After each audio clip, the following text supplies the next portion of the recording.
This is the Board of County Commissioners Board Work Session. It is Wednesday, November 29th, 2023. It is 10:41 a.m. This session is set to go until 11:30 a.m. This is a hybrid meeting. We're at 3000 Pacific Avenue Southeast, room 110. For public virtual attendance, you may follow along on Thurston County YouTube channel. I'm Carolina McKee. I'm the chair of the board. Vice Chair Ty Menster, Commissioner Gary Edwards, Commissioner Emily Klaus, and Commissioner Wayne Fournier joining us for this meeting. And also in the boardroom, we have interim county manager Robin Campbell, as well as assistant county manager Rob Gelder.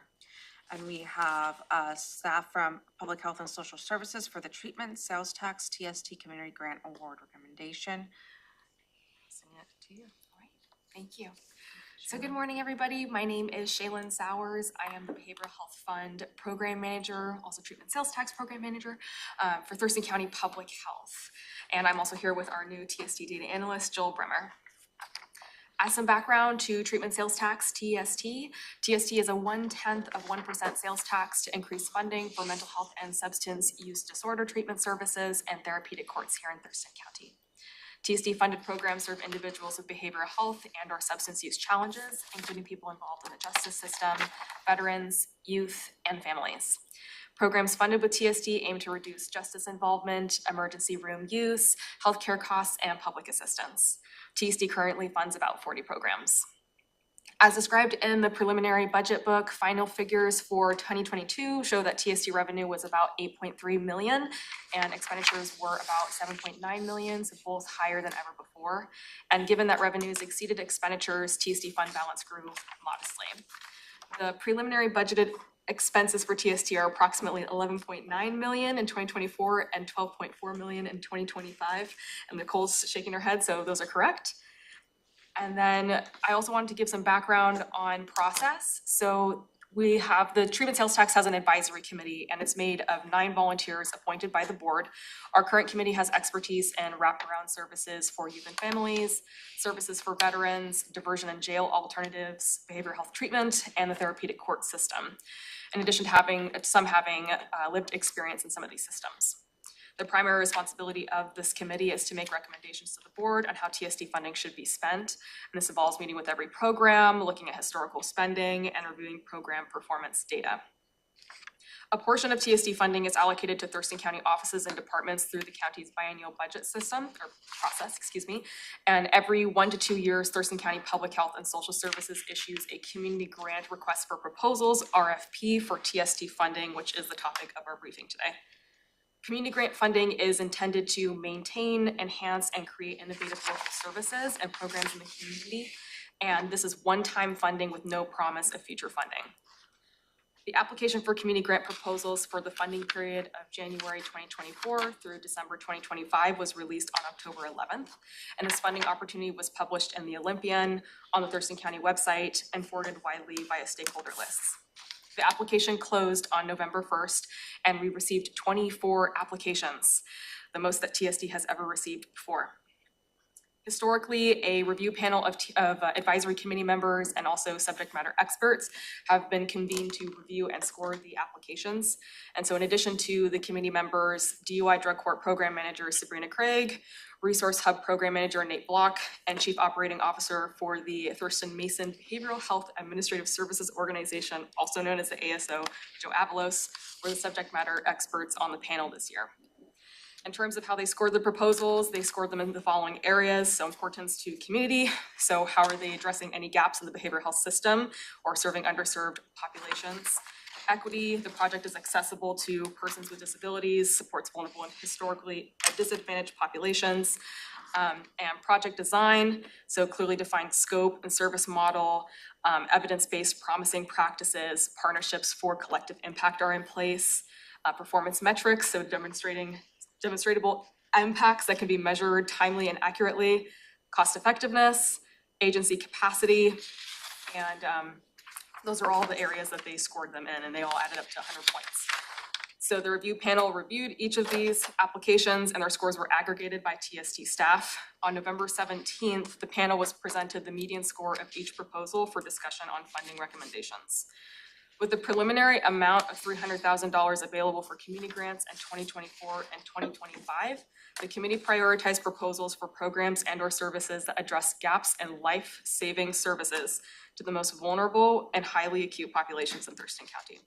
So the committee's recommendation would provide behavioral health services to individuals who are experiencing houselessness and/or have experienced sexual or physical abuse, as well as supporting the success of individuals involved in therapeutic courts by helping their families secure and maintain housing for their family. So you should have a 2-page document outlining the committee's recommendations. It's also up on the screen here. The recommended proposals are at the top highlighted in green, and I would just like to take a moment to provide a brief overview of each of the recommended proposals, and then I would be happy to help answer questions that you have. So the top recommended proposal is from Providence Southwest Washington Foundation for their mobile health clinic program. TSD currently holds a contract for grant funds with Providence for this program, and the program has been doing very well and demonstrates high utilization. This last quarter, they served over 250 people, 209 who are newly enrolled. And so they provide outreach to unhoused individuals, and they engage them in coordinated care for mental health disorders, substance use disorders, co-occurring disorders, and co-occurring physical health problems. So it's a mobile health clinic that goes around to different encampments to provide these services. This requested funding would cover 2 mental health professionals, 1 peer counselor who's also the driver of the van, and then an additional peer counselor and coordinator for the final 8 months of 2025. The committee recommended, they have a conservative recommendation to fund $125,000 in 2024 and $129,000 in 2025 to cover 1 mental health professional. The second proposal that they recommended was the Monarch Children's Justice and Advocacy Center from Community Action Council. And so this program is also currently holding a contract for community grant funds, and they provide trauma-informed behavioral health services for individuals who have experienced sexual or physical abuse, severe neglect, or witnessed violent crimes, including children, adults, and non-offending family members. And so Monarch is the only accredited children's advocacy center by the National Children's Alliance in Thurston County, and there are very limited services for this target population outside of Monarch. And so Monarch actually provides wraparound trauma-informed services at no cost. Between July 2021 and June 2022, they served 75 people, and their wait list continues to grow. As of last quarter, I think it was about over 80 people. And they are leveraging other funding sources to support the remainder of their staff salaries. So the requested funding here is for approximately 15 to 16% for therapist salaries and benefits. And so their recommendation is to fully fund this. It would be $100,000 in 2024 and 2025. So can we ask questions as we go? May I ask a question on this particular one? Seems like a few years ago, the board specifically gave funding to the Monarch Children's Justice and Advocacy Center in order to eliminate the backlog. And it was reduced significantly, but I don't think it ever got fully eliminated. And so what did you say the backlog is now? I believe last quarter it was 83 people. And how would this funding bring that backlog down? I can follow up on that question. Are we gonna be expected to give a thumbs up today on this? This is a decision requested. Well then, But if we're not That ready, we can report always that- have a conversation. yeah, and then we because can come back if we later. don't have that information, we have a hard time making decisions. I'm happy to follow up on any questions you have. Sometimes the decision requested is there so that we can make a decision. Right, Because if we don't say we're gonna make a decision, then we're not allowed to. right. Doesn't mean we have to make a decision. So this particular briefing, if you remember, we talked about the timeline for these grants way back when you approved the RFP. The hope is that the board would make a decision at this point in time so that we could bring the contracts back have them signed and ready to go on January 1, to be able to align the contracts with our fiscal year. So if you are not ready to make decisions, of course, that's up to you, but we were hoping to have decisions today, to be able to move forward. But one of the things I notice is that, this is particularly difficult because you've got 300,000 to spend. You Yeah. receive $4.5 million in requests. The recommendation is for over 400,000. And there is no room in this fund anymore. This fund, if you recall, you reduced the amount available for these grants to be able to afford other things that the board chose to fund in TST this upcoming biennium. So I've got a question to follow up on that. Why is it that that direction wasn't followed? Because, we got more of a request than we said we would have. $4.5 million in Yeah, requests. so why not? Crazy amount. I don't see how we can make that decision in a few minutes if the TST board wasn't able to figure it out. I do have some options prepared as well that I can describe. It just doesn't show on this sheet apparently. I presented the recommendations from the committee, and there was some additional follow-up after the meeting that we had with the committee from the ASO that may factor into your funding decisions in the end. So, sure. All right. So, sorry I jumped in. No, that was needed to be said. Go ahead, Shaylin. Thank you. All right, and then the last, not last, sorry, we're on Family Support Family Center. Support Center, thank you. So the next proposal that was recommended was from the Family Support Center of South Sound. This is for their housing support for families in treatment court program. And the request in 2024 is for $218,000, and 2025, $227,000. This program supports families involved in any county treatment court program. They also take referrals from Nurse Family Partnership, and they assist the family and the individual in securing and maintaining housing. And so this requested funding would cover one FTE housing case manager and about $150,000 in rental assistance. TST does currently hold a contract with them for this program, and as you know, finding housing in Thurston County can be very challenging. Housing security is a crucial component of staying connected to treatment, establishing stability in someone's treatment, and then families who are participating in treatment courts are often expected to have stable housing by the time that they are done in their program and graduated. This program would support them in acquiring that housing and maintaining it. In an effort to stretch the funding, the committee recommended funding the cost of the case manager, so this would not include the rental assistance piece. And I did want to mention too, as a side note, this program was designed specifically for families who are ineligible for coordinated entry. So these are individuals who are unstably housed and not necessarily houseless. And so Family Support Center would have a difficult time trying to move them to a different rental assistance program. The program does anticipate serving 20 to 25 people per year. And I did also want to mention too, this amount does not include the 10% admin, which is about $20,000 a year. And each contract that we've had with Family Support Center does include that 10% admin. So I just wanted to add that piece of information there. So we're gonna put a manager in place, but no money to manage? That was the recommendation. And then what money are they gonna manage? So they do have other rental assistance sources, it's just very limited. So hiring that new position, is it a new position or? No, continuing current. position? Current position. It would sustain their current housing case manager, and that was what what the proposal itself said, that if they could not get the rental assistance funds, then they would want to at least maintain the housing case manager. Is that housing manager gonna be required to come up with grant money or something to do in the meantime? Because they don't have any money to do their job, so what are they gonna do? I guess that's my concern, I can we're follow just up on that. coming up with a person, but what are they gonna do besides sit there if we don't have any money? Are they gonna go out and find money to help folks out, or?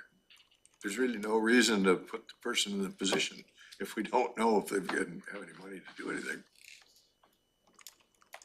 That's my initial concern, just without knowing more about it. Thank you. Yeah, I've written that down for a follow-up. All right.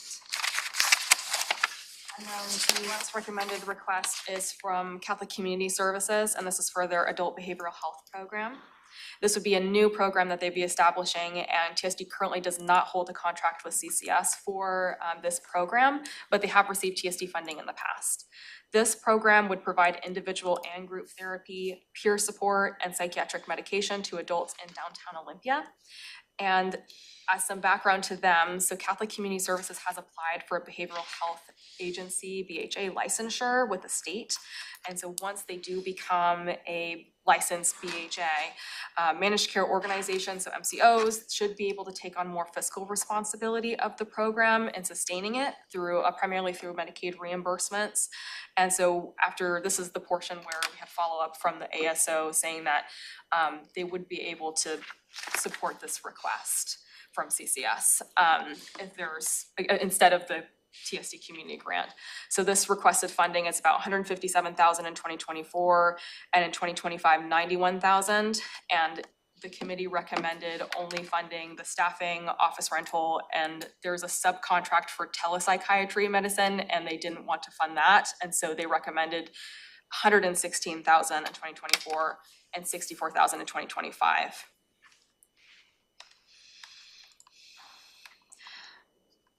And so I did want to, with the ASO saying that they expect that they could support that funding request, if we took that one out and had only the top three, that would put us at $292,000 So that's your in alternative. 2024. That's what That's you're one of them, talking yeah. about. And then in 2025, $300,000.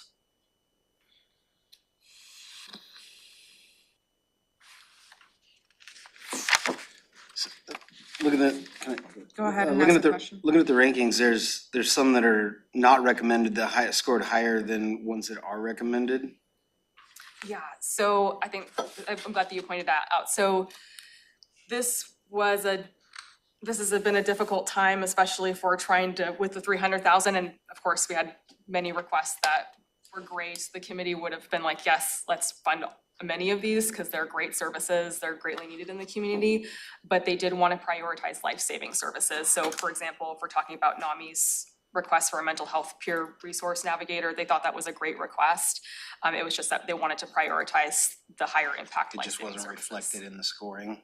Sorry, what? It just wasn't, that wasn't it reflected in the scoring.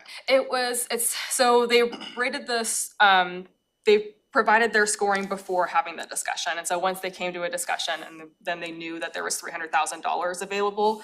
Prior to this, the application was initially put out as having $800,000 available based on the committee's recommendation. And so they were not aware that it had been decreased to $300,000 until we had met in person.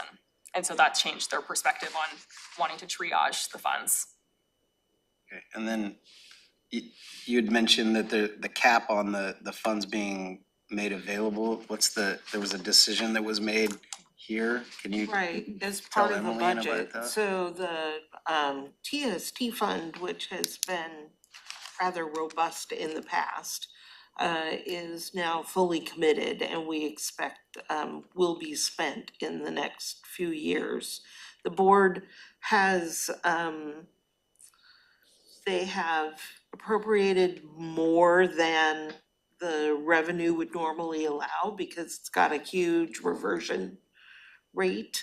But we took that into consideration, and there were a lot of asks in TST this year that were a higher priority than the community grant. So as Shaylin said, we had been up to 800,000 in community grants, and the board chose to reduce that in order to be able to fund some of the other things And those other that things came are, forward. There's a very long list okay, that we Yeah, will they get find like to. all sorts of stuff for the All treatment kinds. courts and the whole justice system. I'd be happy to provide you more information if you'd yeah, like. you wanna email me that? Yeah.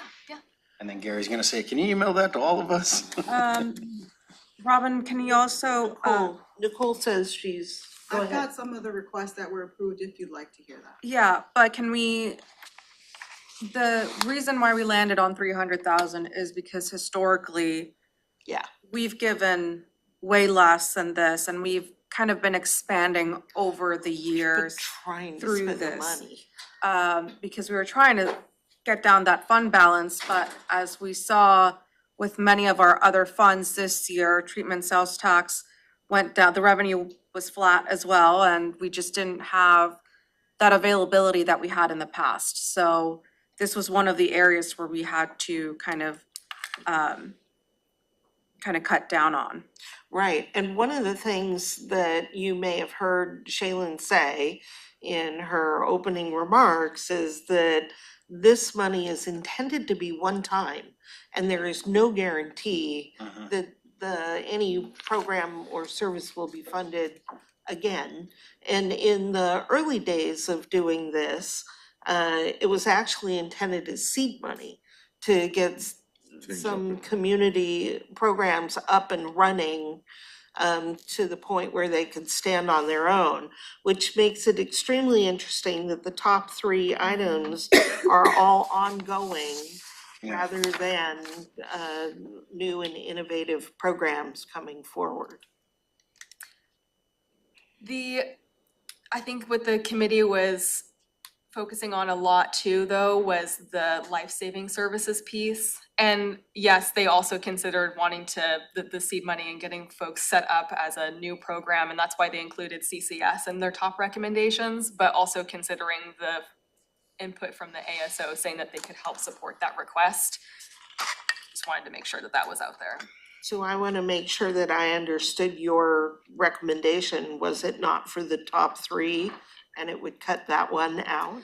So that's one of the options, since the committee's recommendation does go over 400,000.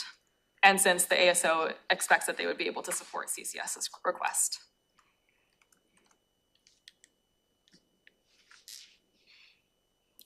It's a tough spot to be in. So many good and worthy programs, but no money to fund them all. I guess, Robin, your point kind of brings me to one of my questions I had, which maybe this isn't the place to talk about all this, but I am curious. I mean, it's clear by looking at this list that there's not enough funding to meet the needs of our community, and I'm wondering what the possibility would be in the future of raising the treatment sales tax. Is that possible, or is this kind of the cap? This is where it would always be, is 1/10 1%? TST, yeah, it's 1/10, 1% is the If the maximum. legislature gives authority, then. Okay. Yeah, that's.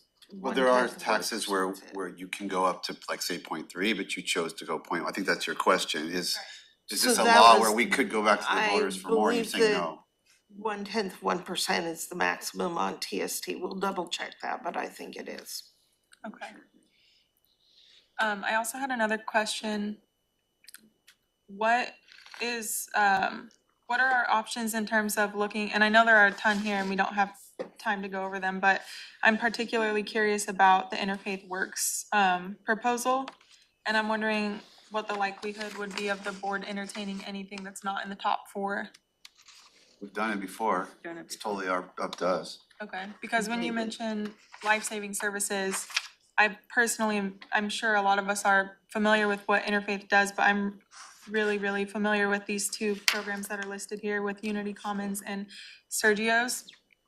And I can tell you a lot of people's lives were saved by Sergio's just in the last 4 days, by not having to sleep outside, and it's freezing cold. So in terms of life-saving services, I would say that I strongly feel like Interfaith's proposal does provide life-saving services. And Which ones are you looking at?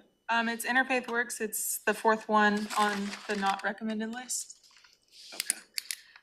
So if I could just, sorry, I don't want to. Oh, yeah, interrupt you. no, you're Yeah, I okay. just wanted to provide some comments from the review panel on that, because again, yeah, Interfaith Works, great program, great organization, and their proposal was really good as well.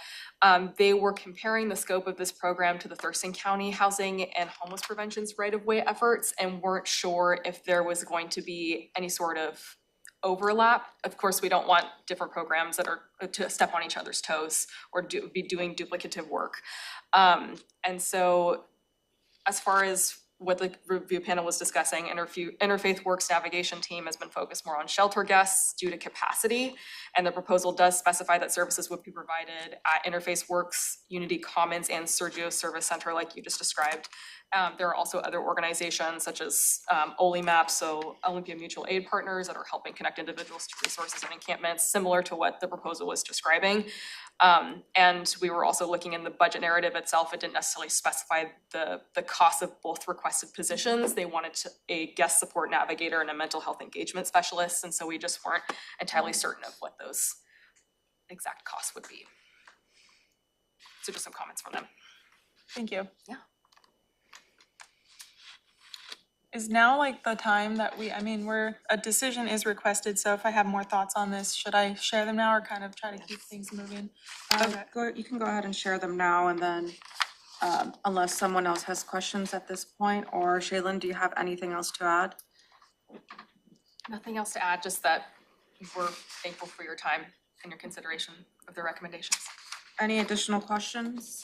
I do have one other question. Go ahead, Commissioner Edwards. If there are other issues on this list that could do the job they're hoping to do, and there's not enough money in TST, is there anything left coming through, and I see we've got Jennifer in here from the health department, is there any money there that is? Guess where we're going? Oh, are we already going there? Foundational Public Health. I must have been, that's where I was going, yeah. Okay, well then I'll shut up and hear what you've got to say. I don't know, I would turn to Jen and I see her, giving we've spent it all. Yes, thank you. Hi, I'm Dr. Jen Freiheit. I'm the Assistant Director of Public Health and Social Services, so nice to meet the new. But no, Foundational Public Health Services, it's all earmarked for its various It's already contributions. stretched out. It's spent. Stay There out was of your literally purse. $33 left. That was, where are we gonna put that $33? Give me that $33. Up to you. Can I ask a follow-up on that? Have a seat, Jen. Have a seat, yeah.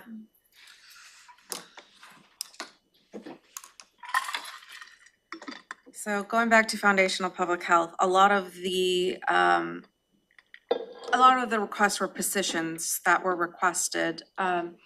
And one of the questions I asked David during the budget process was, knowing that the amount of positions that are going to be hired, right, and the salary savings and not being put in a position where then we have to spend that money, right, at the last month, is there a plan to do it?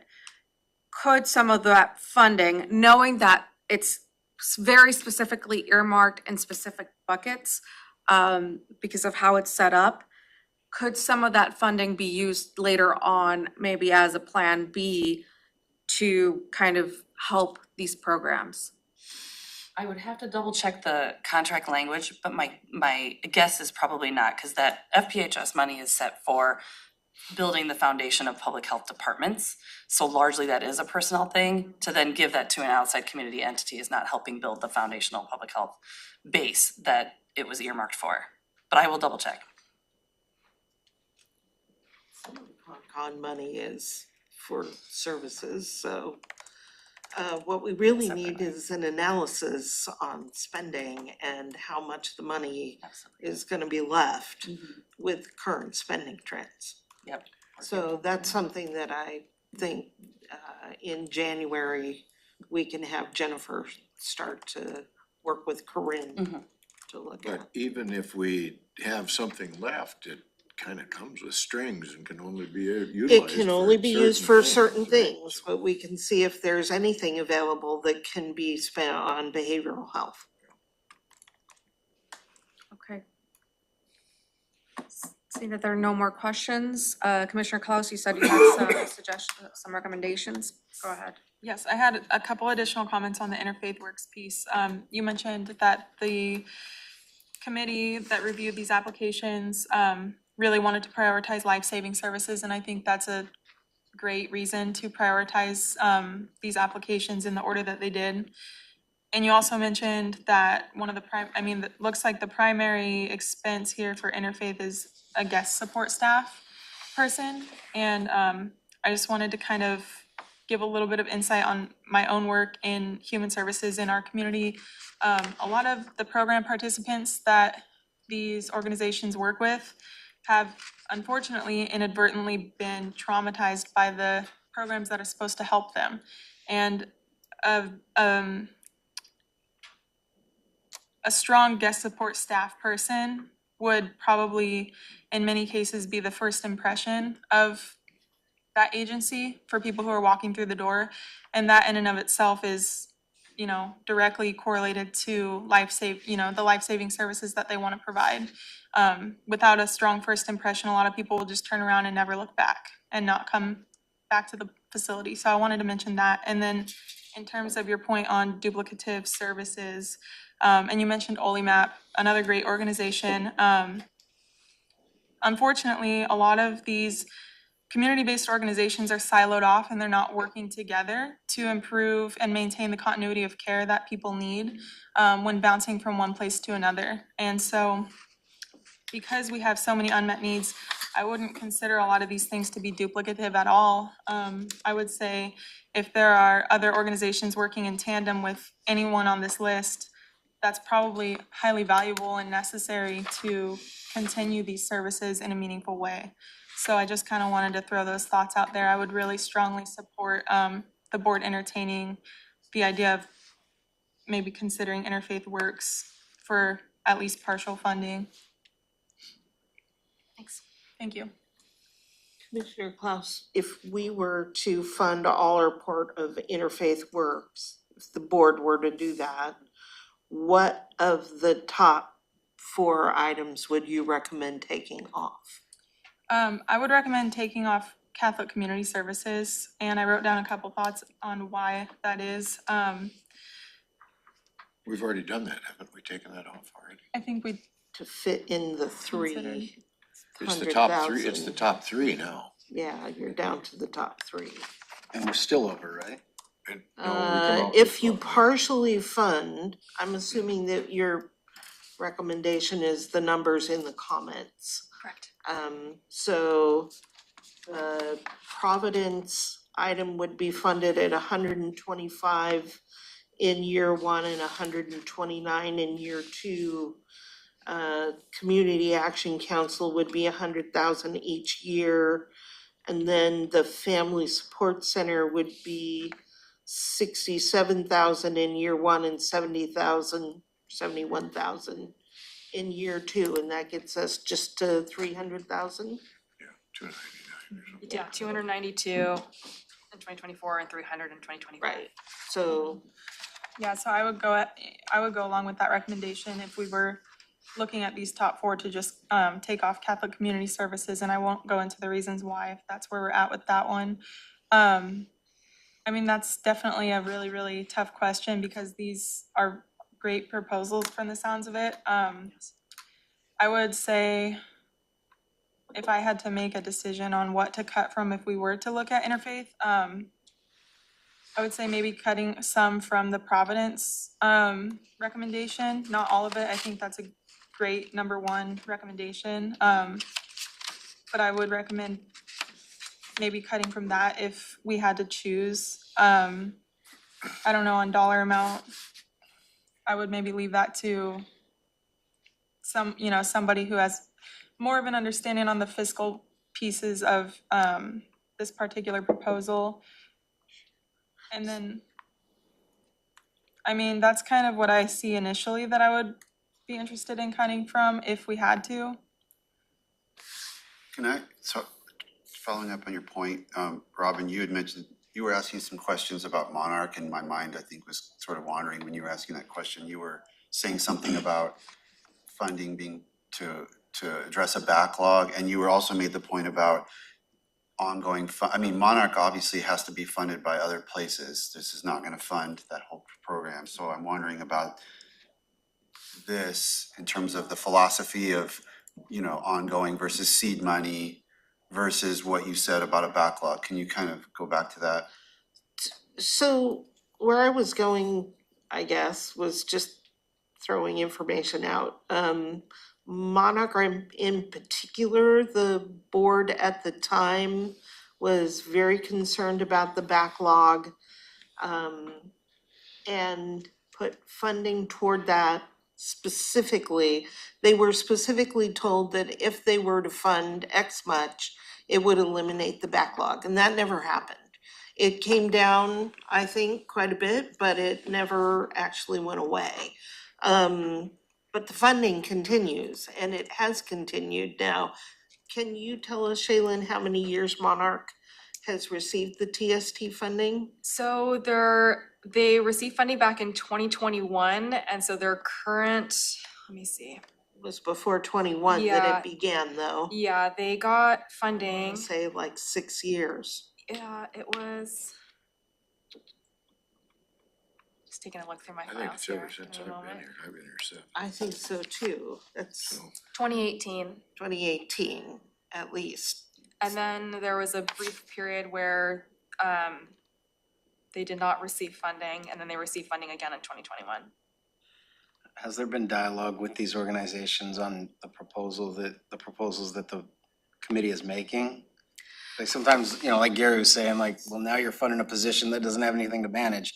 When they ask for 100%, you give them 50%, they're like, well, Doesn't help. sometimes we can't do anything with 50%. That's a really good point. There has been some dialogue. So for example, with the top proposal for Providence, their minimum request that they were asking for was $323,000, and the committee wanted to just fund the one FTE mental health professional. So I went back and talked to them about it, and he provided me Tendai Missouri, he provided me the cost of that one.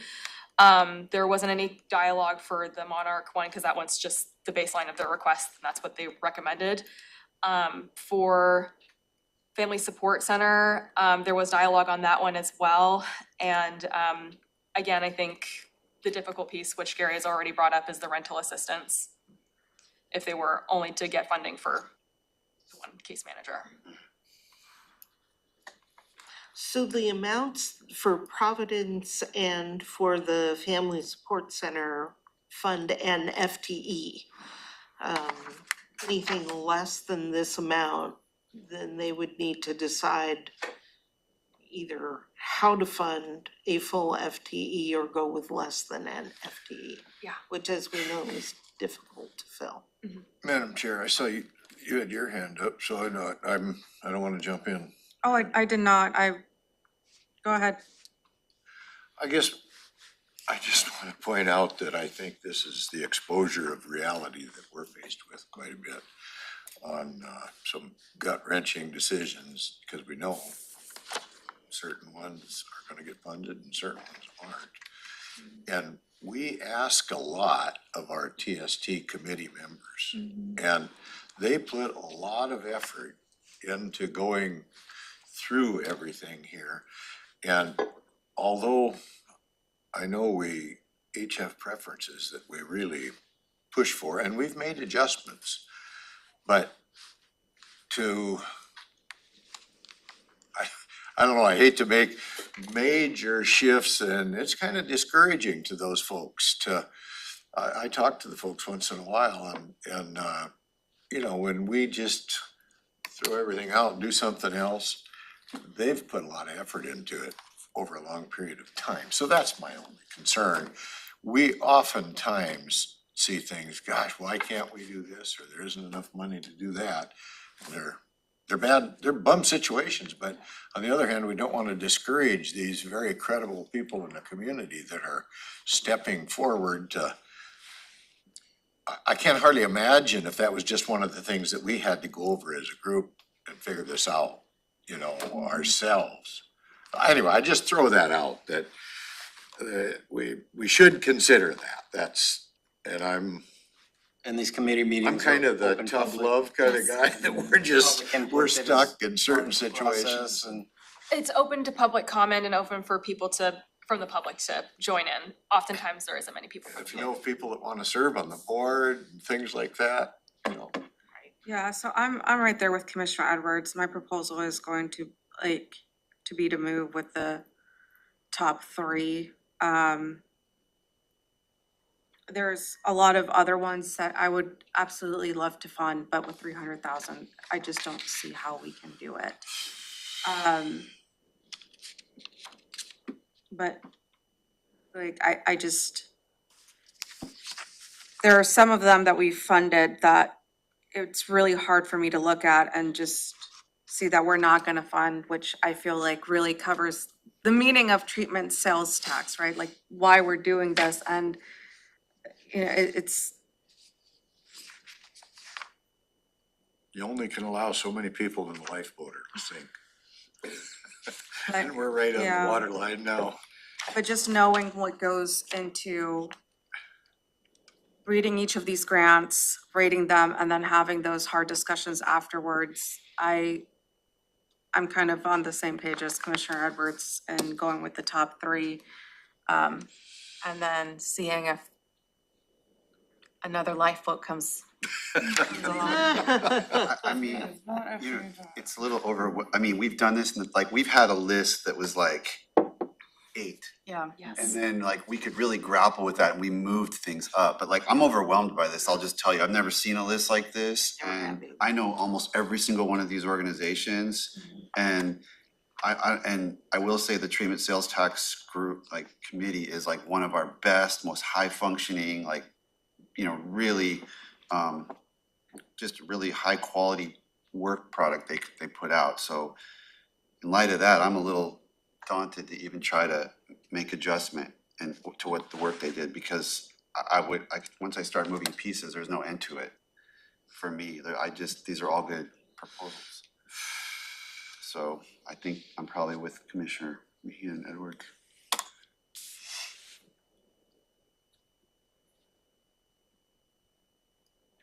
So as far as process goes, just because you're brand new, I will say that I appreciate everything the Commissioner Edwards said and agree with everything he said about the value of the committee, and Commissioner Mentzer's comments that this is one of our very best advisory committees.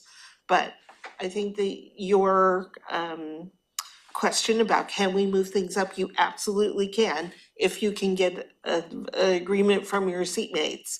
So don't you be discouraged by, you know, if the majority of the board goes with something different than you do. You're doing exactly the right thing.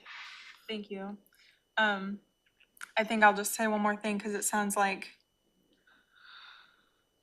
you know, it sounds like there's a general consensus, but knowing after I mentioned my points on interfaith, that the Monarch Children's Justice and Advocacy Center, that program has been receiving funding since what, 2018 is what you said? They received in 2018 to 2019, and then there was a brief period where they didn't receive funding, and then again in 2021, and since then, they've Okay. received funding. But our treatment sales tax hasn't been in place that long, right?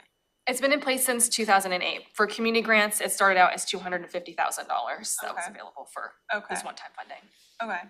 Well, then I think the last point I'll make on this is just that part of my decision also had to do with the intention of these to be one-time funds, and knowing like we're considering funding 3 programs that have received this funding source in the past.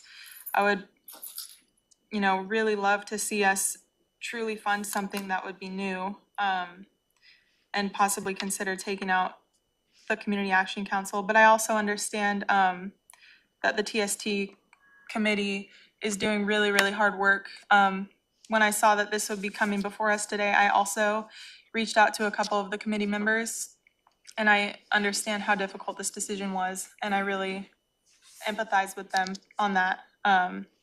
But that would be my strong recommendation, is to consider swapping out CAC for interfaith. I'd like to comment on that, because, I mean, I do have a question. I'm a huge supporter of the Monarch program, but in terms of what this funding's about, it feels like there's a disconnect. Like, this isn't launching a new program. This is just like 100,000 to do what they do.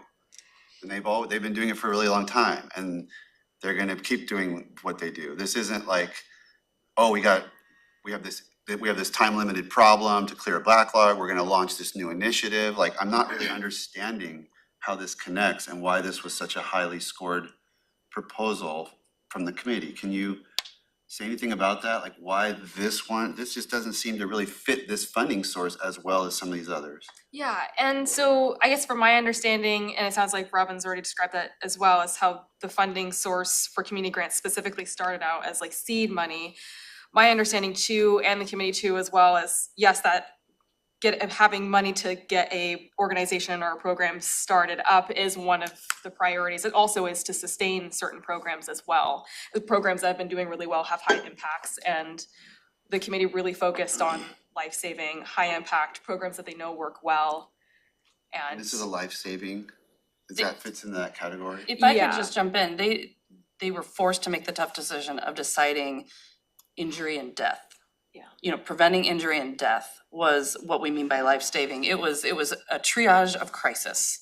So when there was lots of money, the decision was, yes, seed money, let's see what new things can happen because of the crunch with the amount of dollars available. It was really tough decisions of what can save the most lives in the community, so. If I may also, if you think about programs in the past, like I see Heart Strides on this list, this time around. Heart Strides had been one of those brand new innovative programs that got seed funding through the community grant. And then once it was established and we saw what a valuable program it was, and the board at that time chose to continue it into the future, you rolled that out of the community grants and into a ongoing contract through juvenile court. So there are ways you might consider, like if the Community Action Council's Monarch program is that valuable on an ongoing basis, why was it not brought forward for permanent ongoing funding? Rather than be part of this grant that was intended to be one time. That's a good point. So So these are all things to think about. that's great. So don't make a motion like I did last time. This is a work session. Right. They're looking for us to give some kind of guidance to draft Contracts. the contracts for next time.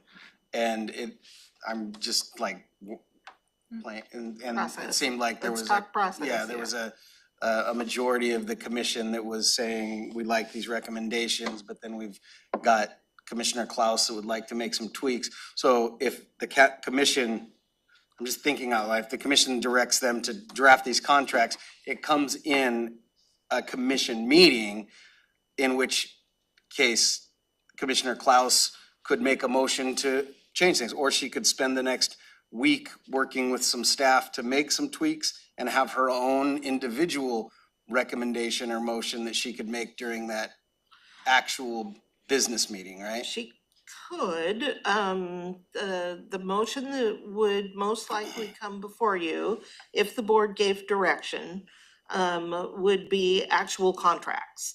And the motion would be approve these 3 contracts, for example. You can make motion at that point to exclude this contract or substitute some other contract, a contract that would not be ready. Yeah, but that's when The she would document plead her wouldn't be case ready, to the but- board. But yeah, you'll have another opportunity.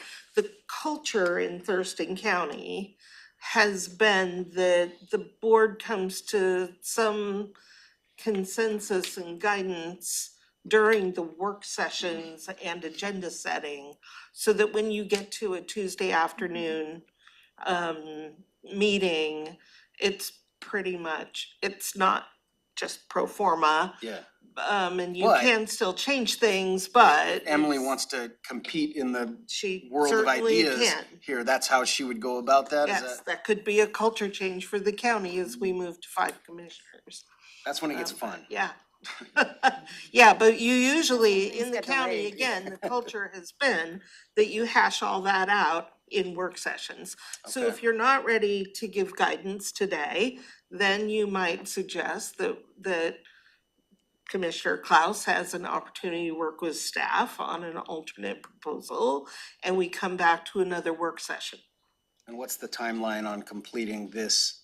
Unfortunately, we're very close to the end of the year, and we Another only issue. have one more business meeting left on December 12th. So what would happen, practically, is that we would, you wouldn't have these TST contracts. It would be at a meeting in January, and they'd start a little later than we'd hoped. And that's, that's okay. There's also, on every agenda setting morning, and we're gonna have one of those next Tuesday, there's a standing item for like decisions pending, like things we've left hanging. So we can always, it's not a place to do an hour-long discussion, but if it's like just doubling back on, okay, we've all thought about this and now we're just gonna get together and make a decision, we can put it in there so that things stay on track. So for example, we could, Right, it does get we dropped. could leave it hanging today and then put it onto that, and then next Tuesday morning, all kind of come back and see if Is it next Consensus. Tuesday morning? We are gonna have an How- agenda setting on Tuesday But I th- morning, but no oh. board meeting in the afternoon. How Oh, is I thought next we were having Tuesday an morning agenda. looking in terms of items? Because we've transferred quite a couple of things on it. So I just wanna make sure that we're not. Actually, next Tuesday morning, I didn't load with stuff because, We have the EEOP, we have the public hearing on the Chehalis tribe. right? We have, those are just the top two that I have. Those I might thought there be was. the only two. There we might be had- one other Next- item, that I've got Next Tuesday is noted, but budget meetings, is budget public hearings, right? in the And afternoon. then the afternoon. those are in the afternoon. But at the morning meeting, Regular I tried agendas. to keep it light because, we won't be reviewing an agenda for that afternoon because there's no meeting. We'll review the agenda December 12th. for the 12th, which I anticipate will be a big agenda because As well it as is the the Board of last Health meeting. meeting agenda. Right. So if we put this on a follow-up, if we're not ready yet. I'm just saying, I'm just saying, Yeah, throwing that that's- out there, that's often how we. Process, Yeah. yeah. And I'm like- trying to understand the As you get process and familiar Because if with one process. commissioner- Emily understand Yeah. the process. Let's say we pretty much hashed it out this morning, but you were like, I wanna give a call to Interfaith Works and see if there is an overlap with something else we're doing. And then, just giving us that latitude to have that time. Yeah. And then we're gonna so then that gives you a week to do that, or follow up with staff, or think about it. And then we just come back and touch base and make the decision. Thumbs up, thumbs down. And that's kind of how we usually do things. We usually respect any commissioner that sort of wants that time, unless we're under a time crunch. We always sort of respect that, because, probably we're just seeing this for the first time today. That Right, happens a and lot. we've never seen a list like this. This is So, the it's first time heart-wrenching. I recall this many. And the other caveat too, that staff won't necessarily advance in the creation of those contracts until there is that direction. That's right. from the board. Yes. So that also creates a potential time crunch with the meeting on the 12th, if that is the date by which they would be approved. So we'd want to, like, fit at the latest, have that decided.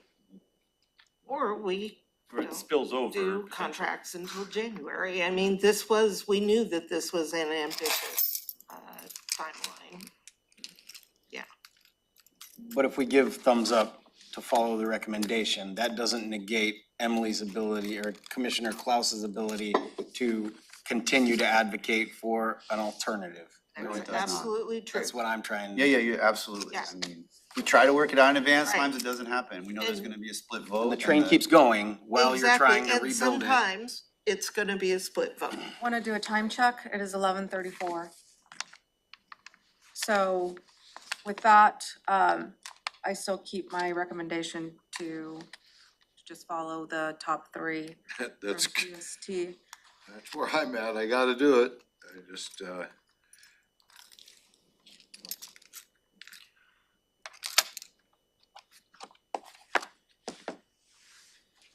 We could,